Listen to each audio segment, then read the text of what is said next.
Bienvenidos a Hey, Libros. ¿Listos para una nueva inmersión? Hoy nos adentramos en el mundo de la educación. Me encanta, un tema siempre vigente. Pero vamos más allá del simple aprendizaje. Ah, interesante. ¿Y eso cómo es? Bucearemos en varios textos académicos y ensayos que nos invitan a repensar la educación, no solo como acumulación de conocimientos, sino como la formación de individuos para una vida plena. Esa idea de ir más allá de lo puramente académico. Exacto. Uno de los textos que exploraremos es Tomando la educación en serio y dejando el aprendizaje atrás, de Gerd Biesta. Y está un autor que siempre da que pensar. Totalmente. En el prólogo uso un ejemplo que me dejó pensando.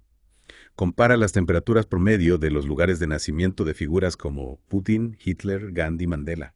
¿Y a qué conclusión llega? Bueno, su punto es que si el aprendizaje fuera lo único importante, un clima ideal para aprender debería haber llevado a resultados similares en sus vidas. Claro, como si el clima determinara el impacto de una persona. Exacto. Y la historia nos muestra que no es así. Por supuesto que no. Hay muchísimos otros factores. Y ahí es donde Biesta nos lleva a su argumento principal. Aprender es algo natural, pero puede ser sin dirección. Como un barco a la deriva. Me gusta esa imagen. La educación, en cambio, debería guiar ese aprendizaje hacia algo que valga la pena, hacia el desarrollo humano integral. Y ahí está el problema de reducir la educación a simples resultados de aprendizaje que se puedan medir. ¿Por qué? ¿Qué se pierde con eso? Se pierde de vista el desarrollo del juicio, el pensamiento crítico, incluso la riqueza de la vida interior de una persona. Interesante. Y eso me recuerda al concepto de aprendificación que introducen Carlos Ernesto Noguera Ramírez y Dora Lilia Marín Díaz en su capítulo Devolverle la filosofía a la educación. Aprendificación, un término que nos hace reflexionar. Es como si estuviéramos entrenando a las personas en vez de educarlas. En cierta forma, sí.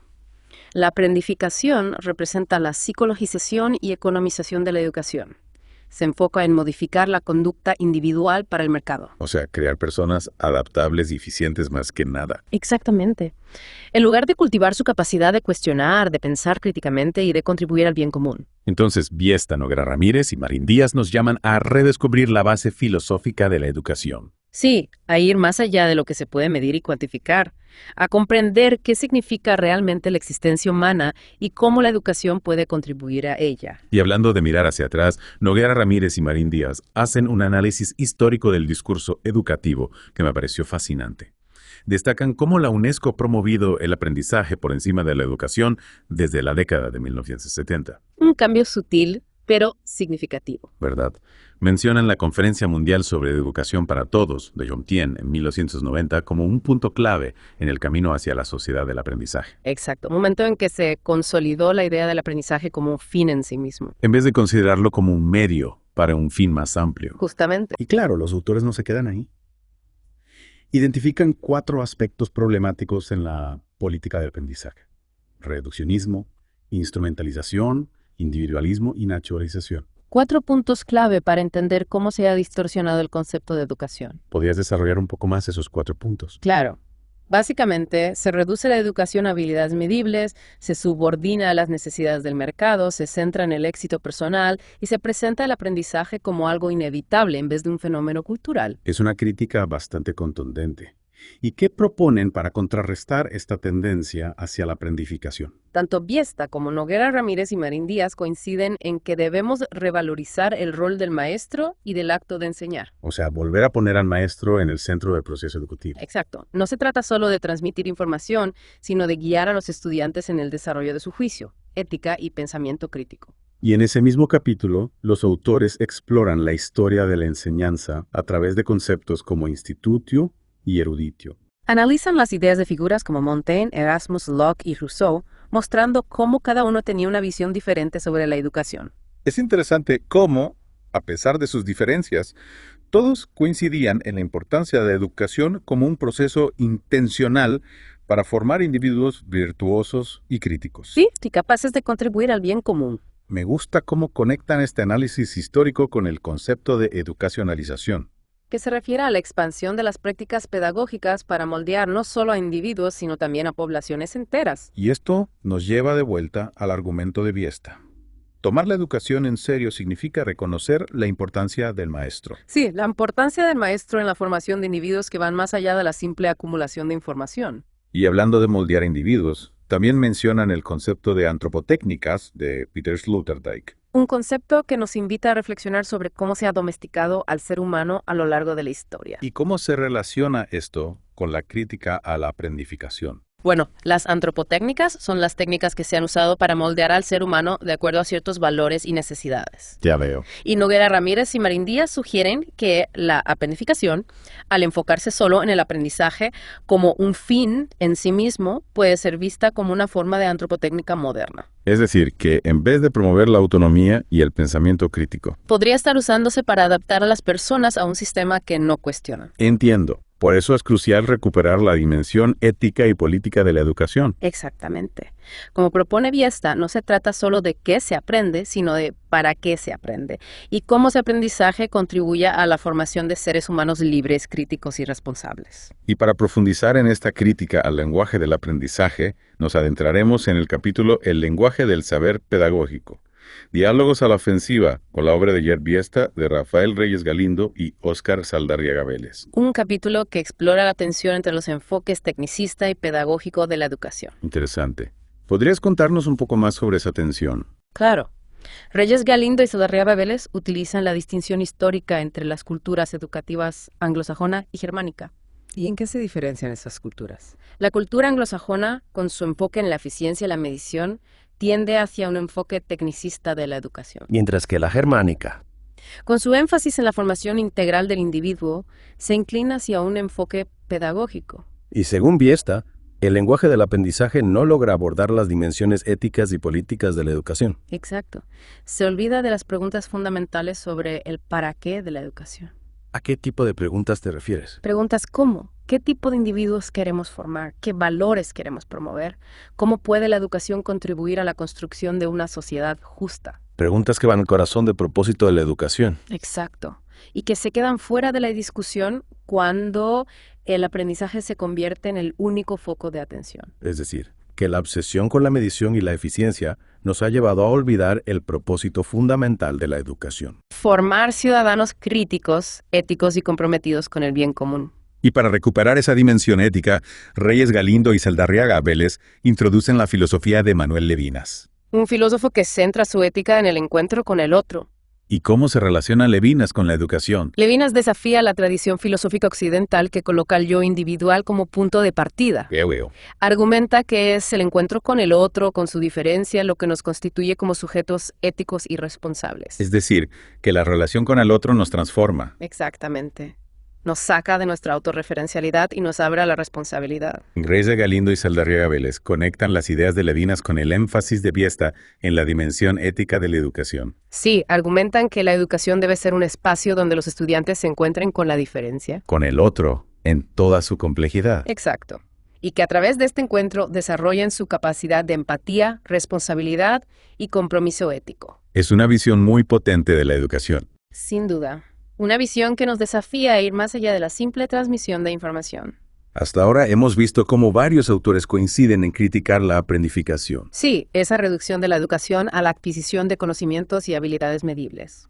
Para continuar con esta línea, vamos a analizar el capítulo Educación hecha inversión, competitividad y darwinismo escolar, de Óscar Spinell. Un capítulo que nos advierte sobre los peligros del aprendizaje centrismo. Y de la reducción de la educación a imperativos económicos. Exactamente. Spinell argumenta que esta visión utilitarista de la educación la convierte en una herramienta para la competencia y la mercantilización del conocimiento. Y como Biesta, nos advierte sobre las consecuencias de subordinar la educación a la lógica del mercado. Así es. Spinell argumenta que el cambio de educación permanente a aprendizaje permanente refleja el triunfo de la lógica individualista y mercantil sobre una comprensión relacional del desarrollo humano. Entonces la educación permanente buscaba la formación integral a lo largo de la vida. Mientras que el aprendizaje permanente se enfoca en la adquisición de competencias para la empleabilidad. ¿Y qué consecuencias tiene este cambio de enfoque? Spinell critica la política del aprendizaje por promover la competencia, la adaptación individual y la mercantilización del conocimiento. En detrimento de la colaboración, la solidaridad y bien común. Exacto. Argumenta que la escuela, en lugar de ser un espacio para el encuentro y el pensamiento crítico, se convierte en una arena para la competencia y la selección. reproduciendo las desigualdades sociales. Lamentablemente, sí. Entonces, si queremos una educación que forme ciudadanos críticos, éticos y comprometidos con el bien común, Debemos resistir la tendencia a convertir la educación en una mera inversión para el mercado y recuperar el valor de la escuela como un espacio para el encuentro con la diferencia. y para el cultivo del pensamiento crítico y la construcción de una sociedad más justa. Para comprender cómo la lógica del mercado ha permeado la educación, Spinell analiza la influencia de las políticas europeas en la promoción del aprendizaje a lo largo de la vida. Políticas que, aunque aparentemente bien intencionadas, han contribuido a la mercantilización de la educación, ¿En qué sentido? al enfocarse en la formación de capital humano para el mercado laboral. En vez de la formación integral de los ciudadanos. Exactamente. ¿Y qué nos puedes contar sobre el proyecto 3 que mencionan en el capítulo? 3 es un ejemplo de cómo esta lógica de mercado se ha globalizado. El proyecto, financiado por la Unión Europea, buscaba implementar políticas de aprendizaje permanente en Latinoamérica. Priorizando la adaptación a las demandas del mercado global. Correcto. Es decir, que en vez de buscar una educación para la emancipación. Se buscaba adaptar a los individuos a las demandas del sistema económico globalizado. ¿Y hay alguna alternativa a esta visión del aprendizaje a lo largo de la vida? Por supuesto. Cabaluz y Miranda también presentan una visión alternativa, basada en experiencias latinoamericanas de transformación social. ¿Qué tipo de experiencias? Rescatan experiencias como la Escuela Nacional Unificada de la Unidad Popular en Chile, la campaña de alfabetización popular de la Nicaragua sandinista y la reforma educativa de Hugo Chávez en Venezuela. Experiencias que conciben la educación como un proceso colectivo de transformación social. Exactamente. Van más allá de la simple adquisición de competencias para el mercado laboral. Y nos invitan a repensar el concepto de lifelong learning desde una perspectiva crítica. Sí, concibiéndolo como un proceso de formación integral para la participación ciudadana y la construcción de una sociedad más justa. Me parece fundamental recuperar estas experiencias latinoamericanas. Sin duda, son ejemplos inspiradores que nos invitan a imaginar una educación que realmente contribuya a un futuro más justo. En línea con esta crítica al reduccionismo del aprendizaje, el capítulo La educación basada en la evidencia, de Andrés Klaus Ronchepeña y Diego Alejandro Muñoz Gaviria, examina otro enfoque: la educación basada en la evidencia. Un enfoque que busca aplicar los resultados de la investigación científica a la práctica educativa. Con el objetivo de mejorar la eficiencia y la eficacia de la enseñanza. Correcto. Pero los autores cuestionan la validez de este enfoque para la educación. Argumentan que la educación, a diferencia de la medicina, no se puede reducir a un conjunto de prácticas estandarizadas. ¿Por qué no? Porque la educación es un proceso complejo que involucra valores, relaciones interpersonales, contextos socioculturales, factores que no se pueden controlar ni predecir con precisión. Claro, es como intentar curar una enfermedad social con una receta médica. Exactamente. La educación no se puede curar con un conjunto de prácticas estandarizadas. Porque es una enfermedad. Exacto. Es un proceso de formación humana que requiere un enfoque holístico, contextualizado y sensible a la diversidad. Ronchepeña y Muñoz Gaviria también critican la idea de que la investigación educativa pueda proporcionar un conocimiento evidente que funciona en la práctica. Argumentan que el conocimiento pedagógico no se puede reducir a un conjunto de recetas o fórmulas mágicas. Ya veo. La complejidad de la educación exige un enfoque crítico, reflexivo y contextualizado. Precisamente. Entonces, si bien la investigación educativa puede aportar información valiosa, No debemos caer en la ilusión de que nos dará respuestas definitivas o fórmulas mágicas.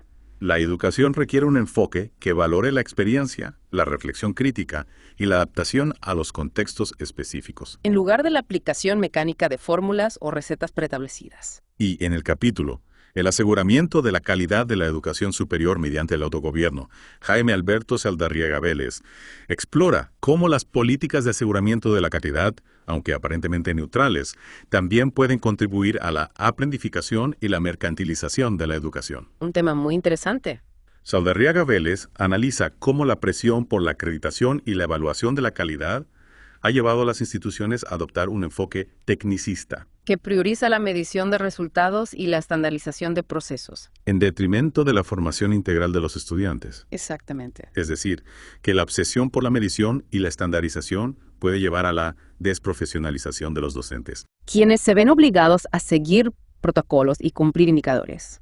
en lugar de ejercer su autonomía profesional y su capacidad creativa. Justamente. Y esto nos lleva de nuevo a la crítica de Biesta a la aprendificación. que reduce la educación a la adquisición de conocimientos y habilidades medibles. ignorando su dimensión ética y política. Así es. Saldarriaga Vélez, al igual que Ubiesta, nos invita a repensar las políticas educativas desde una perspectiva crítica. Que valore la formación integral, el papel del docente como un profesional autónomo y la importancia de la educación para la construcción de una sociedad más justa. En el último capítulo que analizaremos en esta sección, Trazos y gestos de una educación emancipadora de Héctor Fabio Ospina y Piedad Ortega Valencia, los autores exploran las posibilidades de una educación que promueva la emancipación de los individuos y la transformación social. Un capítulo que nos llena de esperanza. Ospina y Ortega Valencia parten de una crítica a las políticas educativas neoliberales que han promovido la desprofesionalización docente, la despedagogización de la escuela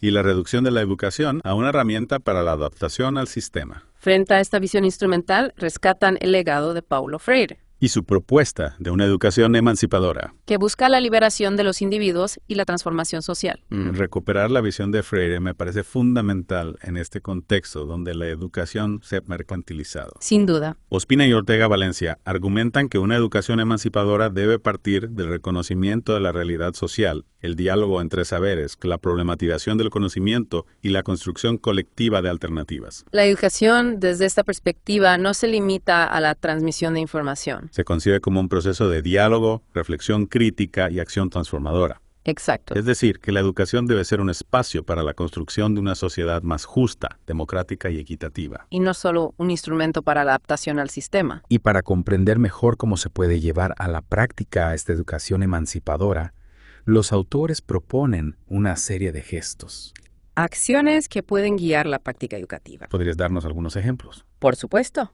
Destacan la creación de espacios de diálogo, la promoción de la conciencia crítica, el fomento de la participación ciudadana y la construcción colectiva de alternativas. Me parece que estos gestos son claves para construir una educación que realmente promueva la emancipación. Sin duda, Ospina y Ortega Valencia nos invitan a recuperar la esperanza en la educación como un motor de cambio social. Y a comprometernos con la construcción de una educación que forme ciudadanos críticos, éticos y comprometidos con la construcción de un futuro más justo. Exactamente. En este recorrido por diferentes capítulos hemos visto cómo varios autores coinciden en criticar la aprendificación. Y la reducción de la educación a una herramienta para el mercado. En cambio, nos invitan a recuperar la dimensión ética y política de la educación. Concibida como un proceso de formación integral que busca la emancipación y la transformación social. Y a través de ejemplos de prácticas educativas transformadoras, nos muestran que es posible construir una educación que forme ciudadanos críticos, comprometidos con el bien común. Capaces de construir un futuro más justo y humano. Ahora bien, si la educación debe ser un espacio para la formación de individuos críticos y la transformación social, ¿qué papel juega el maestro en este proceso? El maestro juega un papel fundamental. Es el mediador entre el conocimiento y los estudiantes. El que crea espacios de diálogo y reflexión crítica. El guía que acompaña a los estudiantes en su proceso de formación como ciudadanos responsables. Pero para poder ejercer este papel, el maestro necesita recuperar su autonomía profesional. Exactamente. Es fundamental resistir la desprofesionalización docente y recuperar el valor del maestro como un profesional autónomo. Capaz de tomar decisiones pedagógicas y adaptar el currículo a las necesidades de sus estudiantes. Y de crear espacios de aprendizaje significativos que promuevan la emancipación. Y en este contexto de mercantilización de la educación, ¿cómo podemos proteger la escuela como un espacio público? Es fundamental defender la escuela pública como un espacio común, un lugar de encuentro entre diferentes realidades, culturas y saberes. Libre de lógica del mercado. Exactamente. La escuela pública puede ser un espacio para la construcción de una sociedad más justa, democrática y equitativa. Donde todos los individuos tengan la oportunidad de desarrollar su potencial y contribuir al bien común. Así es. Es decir, que la defensa de la escuela pública es fundamental para resistir la mercantilización. Y construir una sociedad más justa e igualitaria. Precisamente. Debemos luchar por una escuela pública que sea un espacio de encuentro, diálogo, reflexión crítica y transformación social. Un lugar donde se formen ciudadanos responsables, comprometidos con el bien común y capaces de construir un futuro más humano y solidario. Sin duda. Y hablando de experiencias transformadoras, hay un capítulo que me gustaría destacar. Aprendizaje a lo largo de la vida, un concepto en disputa de Fabián Cabaluz y David Miranda.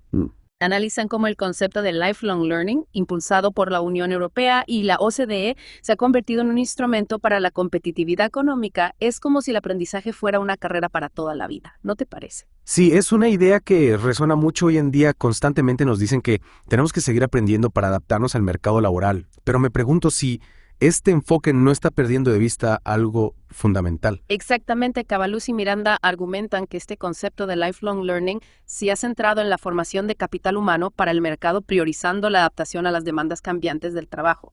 Pero, ¿y si el aprendizaje sirviera para algo más que solo conseguir un empleo? Claro, para desarrollar nuestro potencial como seres humanos, para contribuir a la sociedad de una manera significativa. Hay ejemplos de esto en Latinoamérica. Precisamente, Cabaluz y Miranda rescatan experiencias como la Escuela Nacional Unificada de la Unidad Popular en Chile, la campaña de alfabetización popular de la Nicaragua sandinista y la reforma educativa impulsada por Hugo Chávez en Venezuela. Esas experiencias me suenan algo más que simplemente aprender habilidades para el trabajo, que las diferencia del enfoque europeo. En estas experiencias latinoamericanas, la educación se concibe como un proceso colectivo de transformación social. No se trata solo de adquirir competencias para el mercado laboral, sino de construir una sociedad más justa y equitativa. Es inspirador ver cómo la educación puede usarse para generar un cambio real en la sociedad.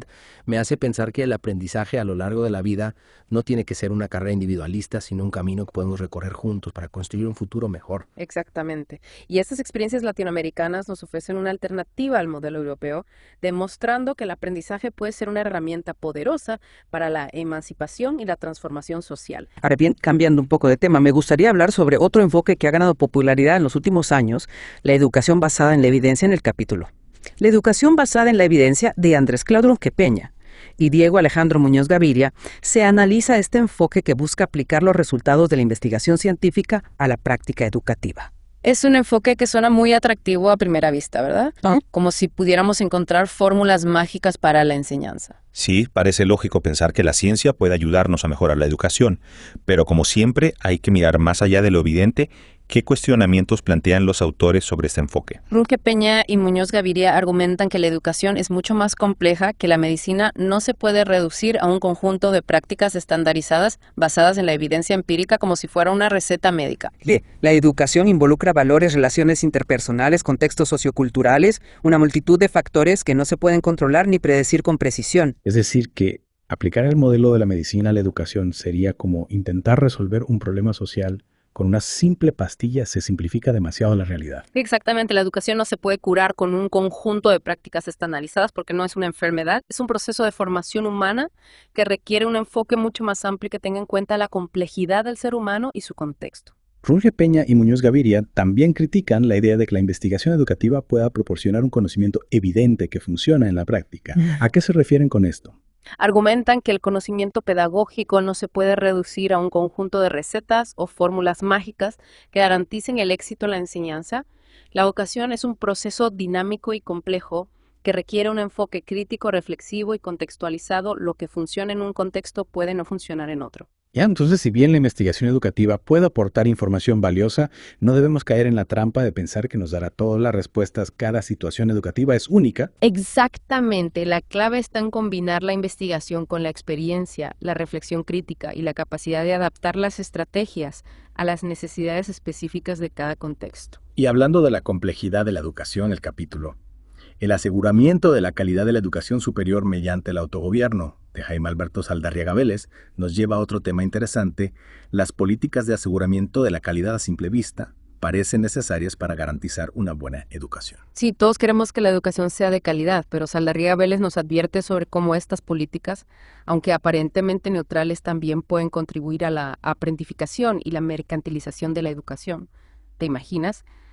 Hasta la búsqueda de la calidad puede distorsionarse. Es un poco irónico, ¿no? ¿Cómo es que la búsqueda de calidad puede terminar perjudicando la educación? Saldarriaga Vélez analiza cómo la presión por la acreditación y la evaluación de la calidad ha llevado a las instituciones a adoptar un enfoque tecnicista que prioriza la medición de resultados y la estandarización de procesos. Se obsesionan tanto con los indicadores y las métricas que pierden de vista la formación integral de los estudiantes. Es como si estuviéramos convirtiendo la educación en una fábrica que produce resultados estandarizados en lugar de un espacio para el desarrollo humano en toda su riqueza y complejidad. Exactamente. Y lo peor es que esta obsesión por la medición y la estandarización puede llevar a la desprofesionalización de los docentes, que se ven obligados a seguir protocolos y cumplir indicadores en lugar de ejercer su autonomía profesional y su capacidad creativa en la enseñanza. Es decir, que en vez de formar maestros que piensen por sí mismos y se adapten a las necesidades de sus estudiantes, estamos creando robots que siguen instrucciones al pie de la letra. Esa es la crítica que plantea Saldarriaga Vélez. Nos invita a repensar las políticas de aseguramiento de la calidad desde una perspectiva más humana que valore la formación integral de los estudiantes, el papel del docente como un profesional autónomo y la importancia de la educación como un espacio para la construcción de una sociedad más justa y democrática. Y hablando de construir una sociedad más justa, el capítulo Trazos y gestos de una educación emancipadora, de Héctor Fabio Ospina y Piedad Ortega Valencia, nos ofrece una visión esperanzadora sobre cómo la educación puede contribuir a este objetivo. Este capítulo me parece fundamental porque nos recuerda el poder transformador de la educación. Ospina y Ortega Valencia parten de una crítica a las políticas educativas neoliberales que, como hemos visto, han promovido la desprofesionalización docente, la despedagogización de la escuela y la reducción de la educación a una herramienta para la adaptación al sistema. Es decir, que han convertido la educación en un instrumento para mantener el status quo en lugar de un motor para el cambio social. Exactamente, frente a esta visión instrumental de la educación, Ospina y Ortega Valencia rescatan el legado de Paulo Freire y su propuesta de una educación emancipadora que busca la liberación de los individuos y la transformación social. Paulo Freire es un referente indiscutible en la pedagogía crítica. ¿Cómo se traduce su visión en acciones concretas dentro del aula? Ospina y Ortega Valencia proponen una serie de gestos o acciones que los maestros pueden implementar para promover una educación emancipadora. Estos gestos incluyen la creación de espacios de diálogo y encuentro entre saberes diversos, la promoción de la conciencia crítica, la problematización de la realidad social y el fomento de la participación ciudadana. Me parece que estos gestos son claves para construir una educación que realmente empodere a los estudiantes para transformar la realidad. No se trata solo de aprender información, sino de desarrollar la capacidad de pensar críticamente, cuestionar las injusticias y actuar para cambiarlas. Exactamente. Y lo más importante es que estos gestos no son ideas abstractas, sino acciones concretas que los maestros pueden llevar a cabo en su práctica diaria. Son herramientas para construir una educación que realmente contribuya a la creación de un mundo más justo y humano. Hasta ahora hemos explorado una gran variedad de ideas sobre cómo la educación se está transformando y los desafíos que enfrentamos para construir una educación que realmente contribuya al bien común. Me parece importante detenernos un momento para reflexionar sobre el rol del maestro en este proceso. Sí, el maestro es una figura clave en la construcción de una educación emancipadora. Es el mediador entre el conocimiento y los estudiantes, el que crea espacios de diálogo y reflexión crítica, el que guía a los estudiantes en su proceso de formación como ciudadanos responsables y comprometidos con el bien común. Pero para poder ejercer este papel, el maestro necesita algo más que buenas intenciones. ¿Qué necesita el maestro para poder llevar a la práctica una educación emancipadora? En primer lugar, necesita recuperar su autonomía profesional. Las políticas educativas neoliberales han promovido la desprofesionalización del maestro. Convirtiéndolo en un simple técnico que aplica programas preestablecidos, es fundamental que el maestro recupere su capacidad de tomar decisiones pedagógicas, de adaptar el currículo a las necesidades de sus estudiantes y de crear espacios de aprendizaje significativos. Claro, el maestro no puede ser un simple robot que sigue instrucciones. Necesita ser un profesional reflexivo y crítico capaz de tomar decisiones autónomas y de adaptar su práctica a las necesidades de sus estudiantes y de su contexto. Exactamente. Y en segundo lugar, el maestro necesita un espacio de trabajo que le permita desarrollar su labor de manera creativa y comprometida. La escuela pública libre de la lógica del mercado puede ser este espacio. La escuela pública como un espacio de resistencia a la mercantilización de la educación, un lugar donde el maestro pueda realmente dedicarse a la formación de ciudadanos críticos y comprometidos con el bien común. Precisamente es fundamental defender la escuela pública como un espacio común, un lugar de encuentro entre diferentes realidades, culturas y saberes, solo en un espacio libre de la lógica del mercado. La educación puede realmente convertirse en una herramienta para la emancipación individual y la transformación social. Y hablando de la importancia de la enseñanza, hay un capítulo que me gustaría destacar. ¿Por qué la forma de la enseñanza importa? Una defensa de la integridad de la educación y del trabajo de los profesores más allá de programas y buenas intenciones, de Miriam Southwell. Excelente lección. En este capítulo, Southwell nos invita a reflexionar sobre la esencia de la enseñanza, sobre lo que realmente significa enseñar. ¿Y qué nos dice Southwell sobre la enseñanza? ¿Cómo la define? Southwell argumenta que la enseñanza implica una relación ética con el conocimiento y con los estudiantes. El maestro no es un simple transmisor de información, sino un mediador que crea espacios de encuentro con el conocimiento, que promueve la reflexión crítica y que acompaña a los estudiantes en su proceso de formación como sujetos autónomos y responsables. Es una visión muy diferente a la que prevalece en muchos contextos educativos actuales, donde la enseñanza se reduce a la aplicación de métodos y la transmisión de información. Exactamente. Southwell nos recuerda que enseñar es mucho más, que eso es un acto de compromiso, de responsabilidad y de amor por el conocimiento y por los estudiantes. Me parece que este enfoque de la enseñanza es fundamental para contrarrestar la tendencia a la despedagogización de la escuela y la desprofesionalización del maestro. Sin duda, Southwell nos invita a recuperar el valor del maestro como un profesional reflexivo, ético y comprometido con la formación integral de sus estudiantes. Y para finalizar esta segunda parte de nuestra inversión en el mundo de la educación, me gustaría retomar una pregunta que planteamos al principio. ¿Cómo podemos resistir la aprendificación y construir una educación que forme ciudadanos críticos, éticos y comprometidos con el bien común? ¿Qué podemos hacer como individuos y como sociedad para construir una educación que realmente contribuya a un mundo mejor? Es una pregunta crucial que nos invita a la acción a lo largo de este recorrido por diferentes textos. Hemos visto que hay alternativas a la aprendificación y a la mercantilización de la educación. Hemos visto experiencias inspiradoras que nos demuestran que la educación puede ser un motor de cambio social y una herramienta para la emancipación individual. Sí, hemos visto que hay esperanza, pero la esperanza no es suficiente. ¿Qué podemos hacer para convertir esa esperanza en realidad? En primer lugar, debemos tomar conciencia de la problemática, debemos comprender cómo la lógica del mercado ha permeado la educación y cómo nos ha llevado a un enfoque reduccionista del aprendizaje. Es decir, debemos despertar del sueño de la aprendificación y darnos cuenta de que la educación es mucho más que simplemente adquirir conocimientos y habilidades para el mercado laboral. Exactamente. Y una vez que hayamos tomado conciencia de la problemática, debemos defender la escuela pública como un espacio común libre de la lógica del mercado, donde la educación pueda realmente florecer. Debemos apoyar a los maestros en su lucha por recuperar su autonomía profesional y su capacidad creativa. Y debemos recordar que la educación no es solo un asunto de expertos, sino una tarea que nos compete a todos como ciudadanos. Tenemos la responsabilidad de exigir una educación que forme ciudadanos críticos, éticos y comprometidos con el bien común. Sin duda, la educación es un derecho humano fundamental y una herramienta poderosa para la transformación social. Debemos luchar por una educación que nos libere, que nos empodere para construir un futuro más justo y humano. Y para cerrar nuestra inmersión en el mundo de la educación, volvamos a la pregunta del principio. ¿Cómo podemos resistir la aprendificación y construir una educación que forme ciudadanos críticos, éticos y comprometidos con el bien común? La pregunta del millón, después de todo lo que hemos explorado. ¿Qué podemos hacer para cambiar el rumbo de la educación? Hay 3 ideas clave que podemos rescatar. En primer lugar, recuperar la dimensión ética y política de la educación. Ir más allá de lo técnico y lo económico. Exactamente. Recordar que no se trata solo de adquirir conocimientos y habilidades, sino de formar personas capaces de pensar críticamente, actuar responsablemente y comprometerse con una sociedad más justa. Una educación que no sea solo un medio para un trabajo, sino un fin en sí misma. Sí, un camino para desarrollar nuestro potencial humano y contribuir a un mundo mejor. Y la segunda idea clave. Defender la escuela pública como un espacio común libre de la lógica del mercado. Un oasis en un mundo dominado por el mercado. Exacto. Un lugar donde todos los niños, sin importar su origen, tengan la oportunidad de recibir una educación de calidad. Que les permita desarrollar su potencial y contribuir a la sociedad. Precisamente. Y la tercera idea.